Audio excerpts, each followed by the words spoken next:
Hello everyone and welcome to Big Talk on Global Television. And of course, it's a program where we express some conversations around political developments in the country.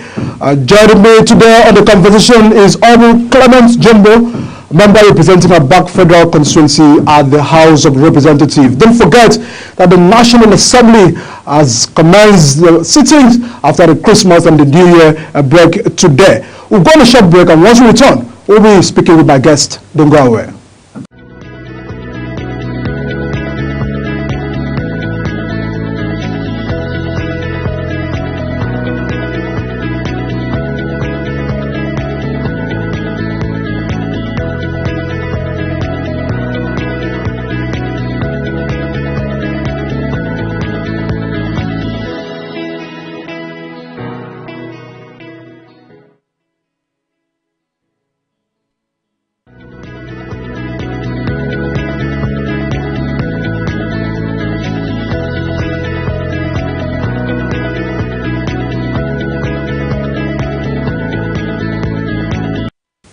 And just before we go into the conversation tonight, the President, Bola Ahmed Tinubu, is still away from the country due to his recent visit to France. And the PDP presidential candidate Atiku Abubakar has tackled the President on his private visit while insecurity persists. He says Tinubu is playing fiddle with while Nigeria is drowning in the ocean of insecurity. And to imagine that the Commander-in-Chief is on a so-called private visit while kidnappers killing a nursing mother and grandmother in Abuja for failing to pay 90 million naira ransom and 2 monarchs in Ekiti, among other regular tragedies bustling Nigerians. If the shoes are too big for a Milokan, it should step aside. Nigeria does not need another terrorist-in-chief. The country needs 247 leadership to confront the persuasive insecurity and collapsing economy. That is coming from Atiku Abubakar. And many Nigerians are saying that since President Tinubu does not understand the urgency of the time and the criticality of the situation facing Nigeria at this point, and they're asking, how can he be going for an holiday while our currency is heading to the bin? Our economy is heading towards destruction, terrorism, banditry, and kidnapping are all-time highs. Looting and settling are the order of the day. Neighbors have all deserted, and of course they are living. Existing investment are living in droves. That is the state of the nations, and of course, today, the National Assembly has resumed sitting amidst all of this insecurity challenge. And of course, Honorable Clement Jumbo, member representing the people of Abak Federal Constituency at the House of Representatives, is here with us to give us update from the National Assembly. Honorable, good to have you on the show. Thank you very much for having me, and good evening, Nigerians. Yeah, it was quite a long holiday. Will I say, was it necessary regarding what is really happening in the country? Not really a long holiday, it was just 1 month. Remember, we passed the budget on the 30th of December 2023. So throughout the festive period, we were actually working. So many people were expecting that 1st January or the 2nd January, the National Assembly would have been back on tax. Well, that is what they thought, but it's not what it is. All right. Quite a lot of fundamental issues already at the House of Representatives. You have been a member of the committee investigating so many parastatals of government. And the question many Nigerians are asking, what is the update on all of this? Remember, the 10th Assembly promised to do things differently from other assembly. And it seems Nigerians have been taken for a joke where people will come to the committee, they will speak grammars and go back, and Nigerians seems to not hear anything coming from the committee. So what is the update on so many probing issues regarding, government agencies and ministries? Well, thank you very much. And for that question, of course, the 10th National Assembly, as it has been rightly tagged by the Speaker of the House of Reps, Dr. Tajuddin Abbas, is the People's Assembly. So everything that we are doing is people-centered. Yes, you are very right. Right from when the Assembly was inaugurated on the 13th of June 2023, several ad hoc committees have been set up, and several investigations, several probings and stuffs like that. Of course, it's not a walk in the park. It's not a tea party. Everything has its own process, and every procedure has been followed. Like one of the committees I participated, I was a member, is ad hoc committee or investigating employment racketeering in Nigeria. Of course, we did our best and by calling out the different heads of agencies and asking them questions on how they have been recruiting Nigerians to serve in the civil service. And many of them came out with evidence and document which we have equally done our best. And of course, you know, the committee of the House, ad hoc committee as it is solely the responsibility of the chairman of the committee and of course the members of the committee at the end of the tenure of the ad hoc committee to tender a report, to present a report in the Halo chamber for consideration by the General House and for a position to be taken by the House. So that is still a process. Don't also forget that the 10th Assembly was inaugurated in June, and counting from June till date, we are barely about 6 months. So we are working in that direction. And very soon, most of the reports you are expecting to hear, you will hear them. Right. I can assure you that. During the Speaker's address today at the resumption of the sittings, he made mention of calling the President, you know, to call the service chiefs to order regarding the state of the nation, which is insecurity. Would this move by the Speaker bring or to halt the situation that we are currently facing? Because these are the people that came to the National Assembly, told Nigerians that they are fixing these issues of security from day one. Is it a true situation of things? Yes, of course. What you heard the Speaker say today is indeed the heartbeat of every member in the 10th Assembly and of course the National Assembly. We represent the people, and at every point in time we must stand with the people. Of course, the executive is equally an arm of government that does the execution. We are to make laws to support the executive in whatever they are doing, to give them that legal framework. And of course, if you listen to the Speaker today, he elaborately made mention of calling for establishing a security sector reform commission. What the executive are doing, is it working? Are we using the ideas of yesteryears to tackle the challenges and the challenges of today? Is it really working? If it is not working, how can we reject? That is what the Speaker meant by calling for establishing a security sector reform commission, which from time to time, different stakeholders, academia, even the general public, the fourth estate of the realm, come together and suggest and put up a suggestion, an idea, a solution towards solving this monster called insecurity. It is not the assignment of the executive alone. It is a collaborative effort, and every hand must be on deck for us to tackle insecurity in Nigeria. Quite very frankly, we want a situation where all of this is not just what we hear on the national TVs. Because recently, the governor of Imo State, Obo Uzodimma, said 8 months is not enough for Nigerians to start judging the president. And of course, you agree with me that it is something of concern, you know, when people's lives and properties, the essence of when government was created, the essence of where government comes into existence is not really, you know, of priorities. It becomes worrisome. We'll take a now look on the issues of the global reports that Nigeria is ranking 109 regarding the hunger index, the economic situations. Honorable, frankly speaking, have you been to the market recently? You understand with the plight of Nigerians. Now, see, Nigerians do not understand, many Nigerians do not understand the dollar rate to Naira rate. What a common Nigerian understand is about going to the market to buy a model of gari, a model of rice to feed his or her family. You agree with me that things are really difficult. What is the economic team of President Bola Tinubu doing? In tandem with the fact that the reps have been approving several loans requests by the president, you know, so many things happening. But we seem to still be where we are, and Nigerians are dying of hunger. I'll be very quick to admit with you and agree with you completely and totally. But then, I'm one person that is very objective in my submission to issues.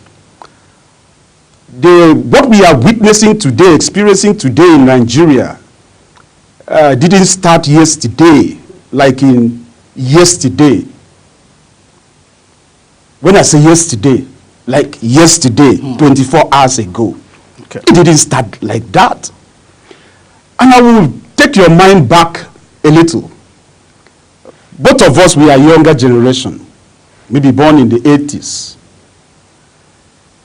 If you look at Nigeria in 1960, immediately independence, and if you backward it a little bit, pre-independence, and when crude oil was discovered in 1956, around that area, 1970, what kept this country going?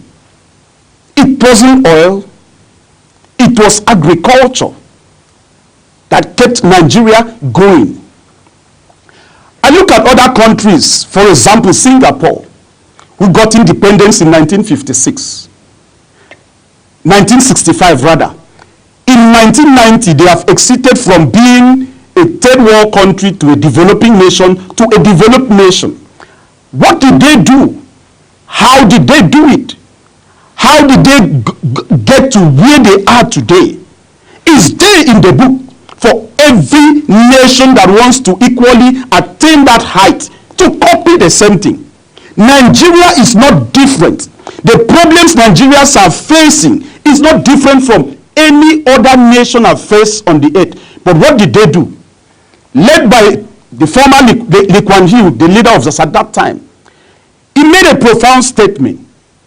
He said, we cannot afford to forget that public order, economic prosperity, personal progress are not the natural order of things.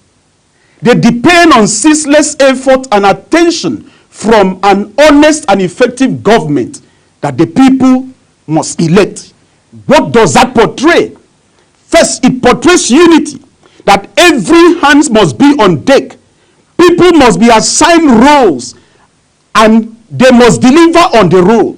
Now, coming back to Nigeria, where we are today, when oil was discovered, the people that were busy making food available in the agricultural sector washed their hands off and they all moved to the oil sector.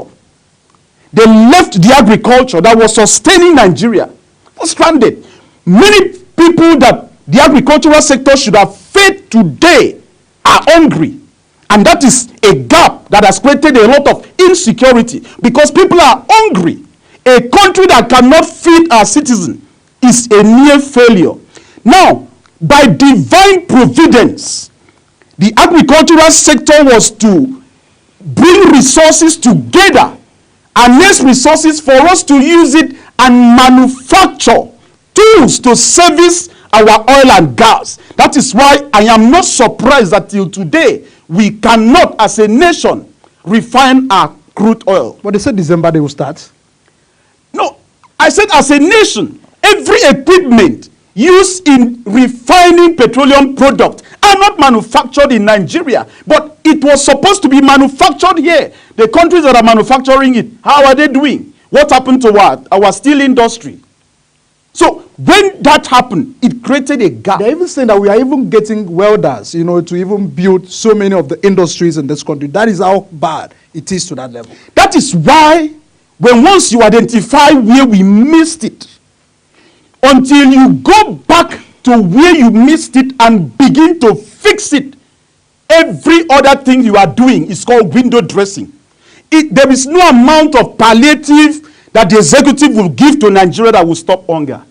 Because if you have a wound and you bandage it, and that wound is not healing, for that wound to be healed, you need to remove the bandage and use cotton wool, soak it in methylated spirit and scrub the wound for fresh blood to come in. From that doing, that is where the healing process would begin. Until that is done, you will only manage the wound and it will decay. Come back again. The situation right there, it's worrisome. Of course, the member has agreed totally that the situation is right now. And of course, many eyes are still in the National Assembly and in the government to fixing all of this. Remember, let's go to the issue of statistics. This government has come out with several interventions, initiatives. One of them is still having issues regarding the Ministry of Humanitarian, where the ministry was meant to provide lucre to a common Nigerian. But it is sad that over 200 billion naira have been spent out of 800 billion naira that was proposed for the National Population Commission to conduct census on this country.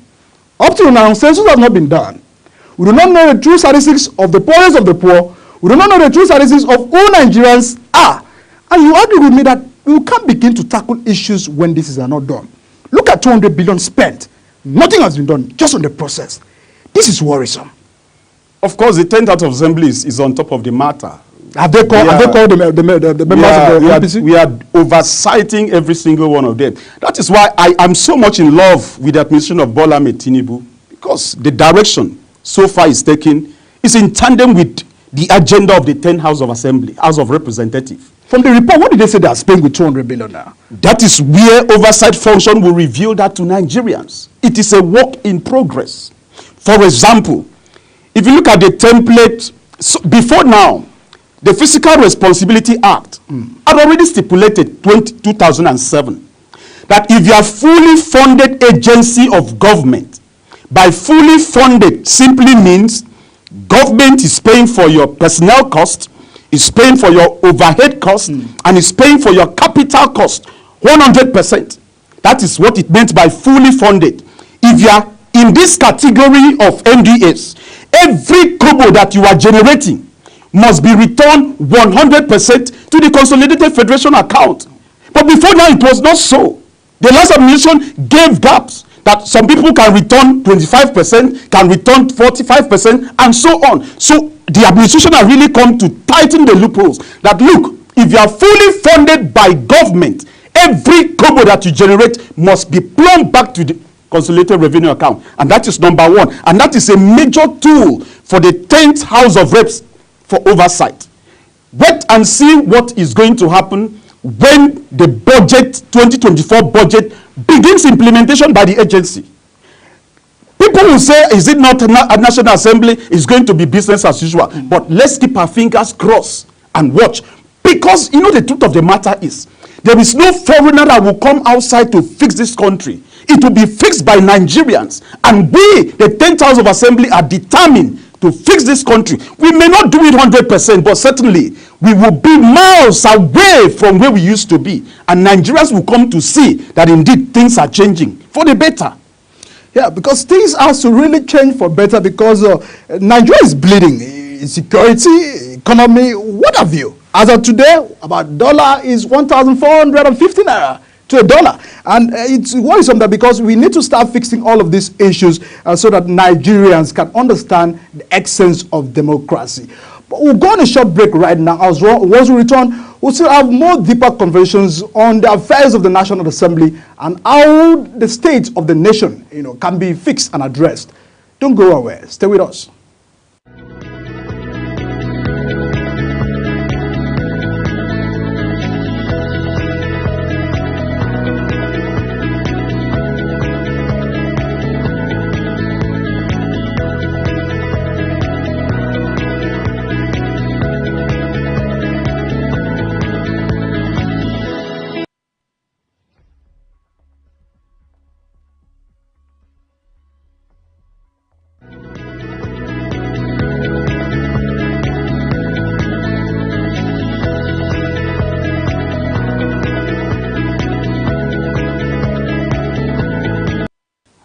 Welcome back, everyone. You are still on Big Talk on Global Television. And of course, I'm still having my guest, Honorable Clement Jimbo, who is a member representing a Abak Federal Constituency at the 10th National Assembly. Honorable, back to you. Of course, some members there's an impression they give to Nigerians that they went into the house and they will come to tell you, it's not what I expected.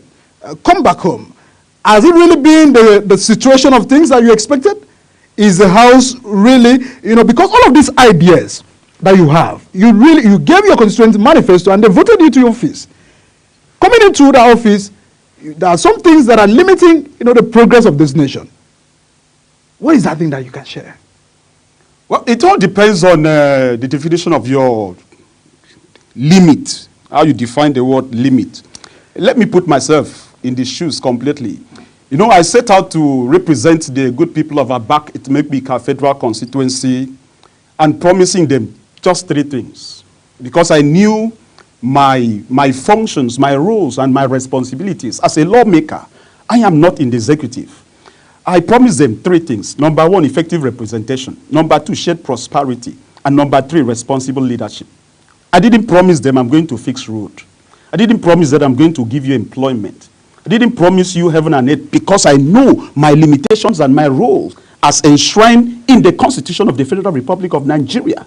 But does it mean that I cannot influence road projects in my constituency? I cannot influence employment for my constituents? Of course, it's part of my fringe responsibilities, but not the core responsibilities. It's making of laws. We make laws. And so far, so good. Every single member of my constituents know indeed that Clement Jimbo is fulfilling effective representation, shared prosperity, and responsible leadership. You know why I asked you that question? The core of the House of Representatives of the National Assembly is about lawmaking and oversight. And many times, oversight in the country has been worrisome. You see members going for an oversight, at the end of the day, they bring a report that is not really pleasant to the Nigerian people. And these are the things that people begin to ask questions. What is my representative doing it at the National Assembly? You see someone sit for 4 years, 8 years, 16 years without contributing to the fixing of this country, because I wanted to know if there is a mole in the back that limits people from, speaking out, or limiting people from doing what they expected, what the people voted them into office to do. Talk about oversight function. It's absolutely nothing. There's nothing like that. Like I shared at the backstage before coming in front of the cameras. I said, look, how a member, maybe House of Reps members, Senate, House of Assembly, even minister, elected, appointed, how they get into leadership position matters. It's called leadership recruitment process. If the process of you getting into where you have gotten yourself into is faulty, there is no way you will have the moral right and grounds to challenge what needs to be challenged. So the Electoral Act is not enough? Because you will be dark. The Electoral Act is not enough? Why is it not enough? The Electoral Act is enough as it stands. So is it that is not really being adhered to? No, the point is that if you were the type that was maybe bankrolled by a godfather and he pays every single dime that needed to be paid for you to get to where you are, and you get in there, you are going to dance to his whims and caprices. That will not enable you to voice what needs to be voiced out. That is the point I'm making. But if the system becomes liberal and young people venture into it with everything they got and get to where they need to get to, my brother, you will have your voice to talk. Like, for example, Clement Jimbo, it was on the second day I moved my motion on the floor of the House. People were shocked. Clement, are you really a first-timer? Yes, I'm a first-timer, but not a first-timer to the challenges of Nigeria. And the motion that I moved, infrastructural motion, has been listed in the budget, and federal government is going to fix it. So it didn't take me anything. I didn't need to take permission from one man or from one woman or from one executive. Can I move this motion? No, I didn't need that. And there's a current bill I'm working on. Very soon it's going to go through second reading. I don't need to take instruction from anybody that I know it is inimical, repugnant to the progress of Nigeria before I voice it out. Coming to this studio, I didn't need to call somebody and say, look, I've been invited for a studio program. What should I say? What should I not say? There is nothing like that. So the leadership recruitment process is very critical to fixing this country. And that is what we need to tackle. And that is why in the current 10th Assembly, the amendment of the 2022 Electoral Act is pivotal. And one of the ingredients that must be inserted into that Electoral Act is independent candidacy. So that party does not shred, squeeze intelligence that should get into position of authority by creating exorbitant nomination forms. Quite very impressive if it's been adhered to, because so many times we hear the fantastic bills, motions, and initiatives that is to shape the betterment of the country, but we get to have the other side of the story later on. Let me go to Rivers State. There is much concern among Nigerians on what is happening at Rivers State. Recently, the government made some appointment to some agencies acting capacities. And yesterday, the House of Assembly are saying no to Mr. Governor. You know about the drama that took place in Rivers State month ago. You understand the implications to what he's doing to Rivers State development. You're from Akwa Ibom, Rivers are your neighbor. So it's not out of place for you to have a say on this conversation. What is your take on to what is happening in Rivers State?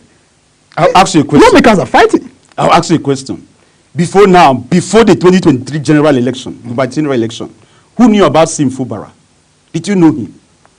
He was a commissioner of finance.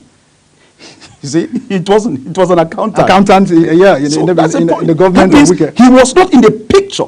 He was single-handedly brought into politics, so to say, by the then former governor, who is now the minister of FCT. His nomination form was paid for, campaigned for. Everything was done for him. And he became the governor of Rivers State. What do you expect? It is still the same godfatherism we are talking about. When he wanted to move, so to say, the man that brought him said, this is how far you can go. And that is what has caused all these kind of challenges. Why didn't they just open up the system, let anybody that wants to be the governor go and buy for your form, start election, and let the will of the people prevail?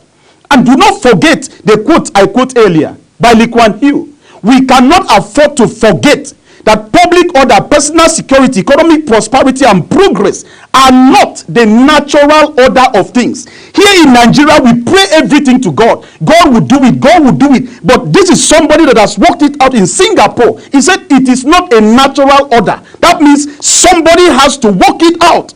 It depends on ceaseless effort and attention from an honest and effective government that the people, underline the word, the people must elect. Was it the people that elected the current governor of Rivers State? Yes, you may say it's the people. But did the people... INEC declared him the winner of the... But did the people willingly voted him? If Sim Fubara had stood election on his own, would the people that voted him, would they have voted him? Take the marks behind the veil. You will know. It's as simple as that. So until we have that in Nigeria, you will still be grappling with all this, take one step forward and take 10 steps backward. Look at the House of Assembly that was brought down. Where are they going to get the funds to build it back? And even if they do, will that funds not be used, channeled to building other things? Look at the level of chaos. Look at the level of tension, even across the media houses, that they have sunk Nigeria into because of the influence and effect of godfatherism politics in Nigeria. I kick against it and I stand against it because it is what has brought us to where we are. And what has kept us on our bended knees must be stopped at all costs. Yeah, quite very frankly, because the reason I asked that question is if Rivers State governor runs to the National Assembly seeking for, because they will come and find an injunction, to run back to the state, to put in the House of Assembly, what would be the position of the House? But the story at the conventions is, frankly, the situation of godfatherism in the Nigerian politics has really, brought underdevelopment to state, because the many months that Sim Fubara would have been concentrating on fixing the affairs of the state, he's busy running around with the House of Assembly and former Governor Wike, now the Minister of FCT. And that will bring me for us to talk on, the issues and developments in FCT. Recently, the senator representing FCT in a recent interview said he has been trying to meet with the Minister of FCT. That prior to this time, probably she had some information to share to her about the state of FCT, its security and all of that. And many times, House of Representatives do call some heads of parastatals, and they shun them. The House of Reps, Senator, House of Reps member, are the ministers or the appointees powerful than them? Because that's the situation. You are aware that some people have shunned the invite by the House of Representatives. And the outburst by the FCT senator is the testament to the fact. How can a minister of FCT not have a good working relationship with a senator representing FCT? Well, it's all about perspective, because so far, like the hard work committee or employment racketeering, as I mentioned earlier, you know, when we extended a letter invitation to the then chairman of Federal Character Commission, we were bluntly told that she was not going to appear, that other committees have invited her. She did not show. And I said to my chairman, this woman will show. And we had a meeting, said this woman must honor the invitation of this committee. So when we extended the invitation to all the commissioners across the 36 states, they show. And the person that she sent to represent her brought a letter that she's going on medical vacation, blah, blah, blah. That's always the language. That one of the commissioners stood up and said, look, we left her in her office to this meeting. At the committee meeting? Yes, that she's right in her office. And we sent a message across to her, said, we need you here the next day by 11 a.m. And she appeared. That is why the 10th House of Assembly is different. Like during the budget defense, I'm equally a member of a Minister of Gas. When we invited the minister, and of course the Minister of Petroleum, none of them showed. And we told them, you are going to get zero allocation in the budget. Eventually they appeared. Like the Minister of FCT you talked about. I recall that the committee that handles the FCT invited him, and he appeared in person, and questions were asked. So that is the posturing of the 10th National Assembly. There is no, like when we carry out sectorial debate, we invited the service chiefs, and they sent representative, and the House sent them back. That we want your chief accountant to be here, and they came. So what are we talking about? The 10th House of Representatives is bent on making sure things are done normally. So talking about who is superior, there is no superior and there is no inferior. We are a separate arm of government. The executive is equally a separate arm of government. The judiciary is equally a separate arm of government. And it is these three that makes up the Federal Republic of Nigeria. So there is no superior, there is no inferior. Just like if the executive invite us, then we will have to go. Or some people are operating to be more superior than the other. No, that is why we will show them the way out. Keyamo was invited by the 9th Assembly. He refused. And look at what he went through. During the screening, they recall that fact. Didn't he humble himself? He had to humble himself. Because there is a bending call for everyone. Nobody is superior to Nigeria. Nigeria is bigger than every single one of them, including the President of the Federal Republic of Nigeria. The sovereignty of the nation is bigger, and of course, Honorable Clement Jumbo is giving well informations regarding, the affairs, the relationship between the executive and legislative, which has always been a case of this country. We'll go on another short break right now. Once we return, we'll still have more big talk with the member representing a back federal constituency. Don't go away.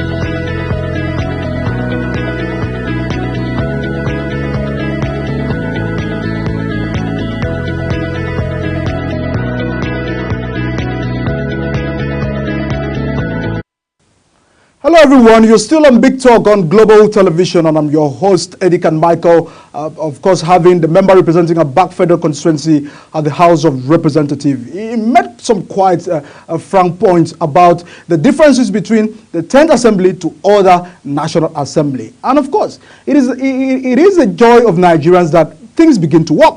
The representatives sent by the people must feel the impact. And this is the reason why we have the legislative, to checkmate the powers of the executives, to bring development to the nation. What is the 10th National Assembly trying to do differently from what other assembly has done? We'll now take a look this time as Clement Jumbo will give us update on the legislative agenda for 2024. About 6 months in office, thereabouts, you've played some roles. The National Assembly have done some things and all of that, but it seems not enough. As you are back to 2024, a lot of things are on the decks. So many issues are on the decks. As you said, You cannot expect to do things differently to get another result. The laws, what is the situation of our laws? Can this really give our institutions, the energy to drive development? What is the situation of things? What is the agenda of the National Assembly this time to fix all of these issues? Of course, it's very simple. It was someone, I can't recall his name now, that said if you fail to plan, you're invariably planning to fail. So the 10th National Assembly, House of Representatives, as detailed plans that we intend to achieve within the fiscal year or within the life of the 10th Assembly. Like what Mr. Speaker said today at the resume of plenary, buttressed with the fact of the matter that he said when we launched our legislative agenda last year. Let me recap a few things of what he said today, because Nigerians, you really need to know. It was Dr. Miles Monroe of blessed memory that said that we live in a generation of sight and sound. So it is important that you hear what the 10th House of Representatives is set to deliver, and how you can key in and hold your representative to account. Because failure for you to hold your representative to account via this agenda will mean that you, as a citizen, are failing in your responsibility, because we have that laxity to derail if we are not checkmated. Based on the current realities that we have found in the country today, especially insecurity happening in the southwest, the north is almost everywhere. The 10th National Assembly, House of Representatives, took a position that we are going to embark on National Legislative Security Summit, like I mentioned earlier, where every stakeholders within the security community will come together and foster ideas on how we should checkmate this. If this thing has taken a different dimension, how must we address it so that we will not still use Panadol to cure typhoid? And when the typhoid is not cured and we are blaming Panadol. No, Panadol abilities cannot handle the monster called typhoid. So we need to look for a medication that will deal with the ailment so diagnosed. And in this case, it is insecurity. It has to be addressed squarely. And that will lead the House to establishing what is called a Security Sector Reform Commission. It shouldn't be a one-time affair. Let there be a commission that constantly fine-tune the different ideas, different suggestions that gears towards addressing our insecurity. Sometimes it is intelligence that should meet it even before it happens. We should not be reactionary to security matters. Then, of course, to reject our economy, to make sure that things are done the way it should be done, we are going to introduce stricter penalties for every misappropriation. In last year's so far oversight that we have undertaken, we've seen many misappropriation by MDA of government. So we are going to establish stricter penalties so that if you want to misappropriate, think about the consequence of your action before you do it. Then, speedy consideration of electoral reforms, like we said. There is nothing wrong in us bringing in independent candidacy in the next general election 2027. Open up the space. If democracy is defined as the government of the people, by the people, and for the people, then the people must be given opportunity to stand election, irrespective of whether he must belong to a party or not, because there is freedom of association. You cannot force me to belong to a political party if I so desire not to belong to a political party. So the 10th House of Representatives is going to look into that very squarely. Of course, alteration of the 1999 Constitution is equally something that the 10th House of Representatives is going to look into very squarely, and we are going to look into this in view of the role of traditional rulers. If you look at the last dispensation, many traditional rulers have equally agitated that their role should be defined. They equally play a critical role in the Nigerian state. Their role should be defined. So the 10th House of Representatives is equally going to look into that their yearnings and define their roles in the constitution. And of course, local government reforms. The last administration tried so much effort to see to it that 774 local government areas have financial autonomy, have complete control and independence. But the houses of assembly did not agree. So we are still going to revisit that matter and enshrine it in the Constitution of the Federal Republic of Nigeria, that instead of sending money from federation account to 36 states, let us send it to 36 states plus 774 local government area, so that our local government system can function. This will equally help to tame the insecurity that we witness in the country. Of course, women representation. We equally saw how the former First Lady tried so much to make this a law in our constitution, but it never saw the light of the day. But the 10th House of Representatives is bent on making sure we have a defined role in the constitution for a representation of women, both in appointment and by election.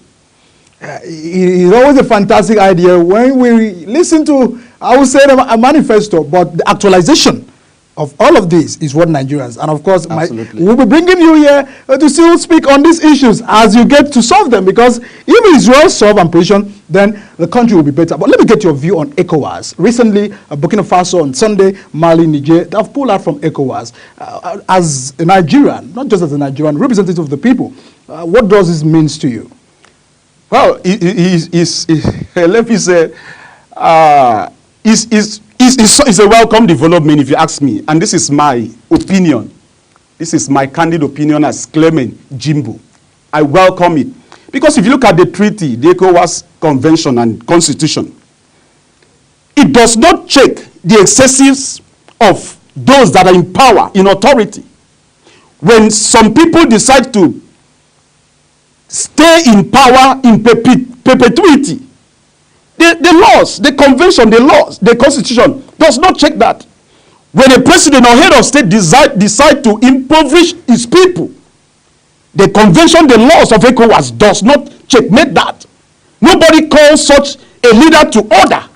But when the people decides to tell this man, look, you have overstayed your welcome, shift, move, let others come, the ECOWAS now stepped in. No, to me, that is hypocrisy.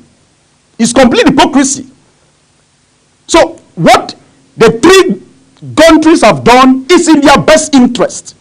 And they have taken that knowing fully well the consequences of their action. And they are prepared to abide by it. So ECOWAS responding that we are going to look into their matter with a view of seeing to solving the matter amicably is equally a welcome development. But truth be told, the people are powerful than the president. The people are powerful than the cabinet. When the people say this is what we want, those that are in power should listen, and listen very well. And Nigeria is not immune to it. Yeah, some concern of other Nigerians is that ECOWAS chairman is President Bola Ahmed Tinubu. Absolutely. Leaders of states came to Abuja and threatened Niger and other states for suspension.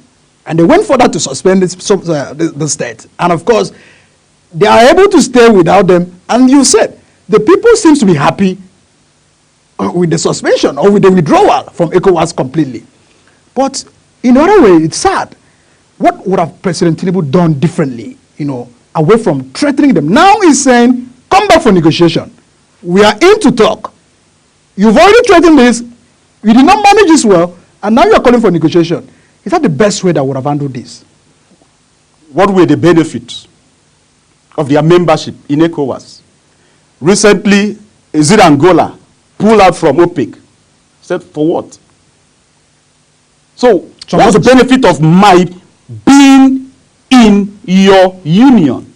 If it does not benefit me, I could as well stay alone and pilot my affairs. But from the onset, they were members. Of course. They have been for so many years. There's a reason why somebody enlists himself to be membership of a group for benefits. So if after 1 year, 2 years, 3 years, 10 years of my membership, I have not seen the benefit. Nigeria was benefiting from Nigeria by being neighbors. Does that stop the benefit?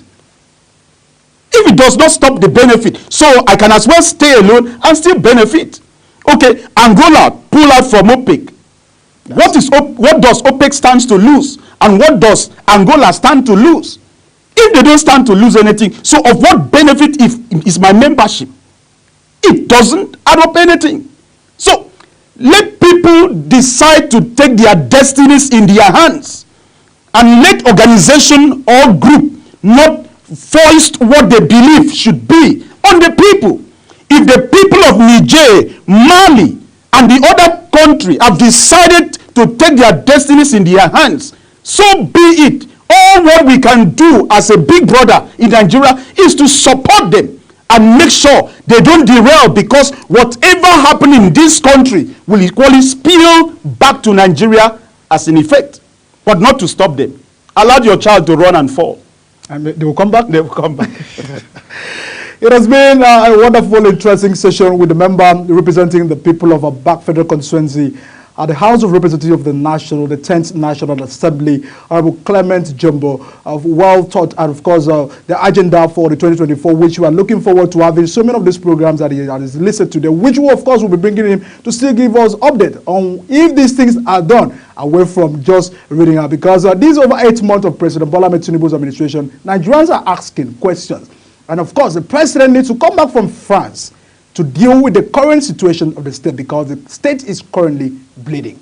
The National Assembly should be on their feet to fixing all of these issues, away from going for more holiday or getting more money to go to sleep, because the Nigerians are not really happy.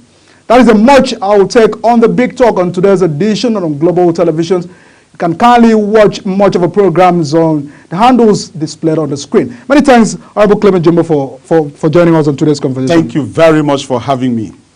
All right, that's all for tonight. Many thanks. I am Edikan Michael, your host.